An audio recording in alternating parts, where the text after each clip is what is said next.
ಸ್ವಭಾವ ಎಂಬ ಶಬ್ದಕ್ಕೆ ಪರಮಾತ್ಮ ಅನ್ನೋ ಅರ್ಥವನ್ನ ಗೀತಾ ತಾತ್ಪರ್ಯ 5ನೇ ಅಧ್ಯಾಯ 14ನೇ ಶ್ಲೋಕದಲ್ಲಿ ಹೀಗೆ ವರ್ಣನೆ ಮಾಡ್ತಾರೆ. ನಕರ್ತೃತ್ವಂ ನಕರ್ಮಾಣಿ ಲೋಕಸ್ಯ ಸೃಜತಿ ಪ್ರಭು ನಕರ್ಮ ಫಲ ಸಂಯೋಗಂ ಸ್ವಭಾವಸ್ತು ಪ್ರವರ್ತತೆ ಅಂತ ಅಲ್ಲಿ ಬಂದಿದೆ. ಈ ಸ್ವಭಾವ ಅಂದ್ರೆ ಸ್ವತಂತ್ರನಾದಂತಹ ಪರಮಾತ್ಮನೇ ಈ ಎಲ್ಲಾ ಕರ್ಮಗಳನ್ನು ಕೂಡ ಮಾಡ್ತಾನೆ ಅಂತ ಒಂದು ಅರ್ಥ.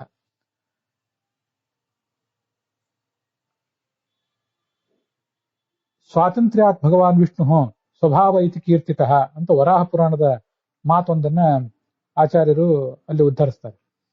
ಸ್ವತಂತ್ರನಾದ್ದರಿಂದ ಆ ಭಗವಂತನನ್ನೇ ಯಾವತ್ತೂ ಕೂಡ ಸ್ವಭಾವ ಎಂಬ ಶಬ್ದದಿಂದ ಹೇಳಬೇಕು.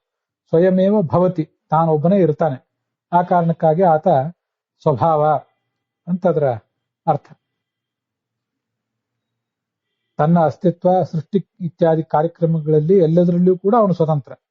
ಆದ್ರಿಂದಲೇ ಅವನು ಸ್ವತಂತ್ರ ಅಂತ ಅದರ ತಾತ್ಪರ್ಯ.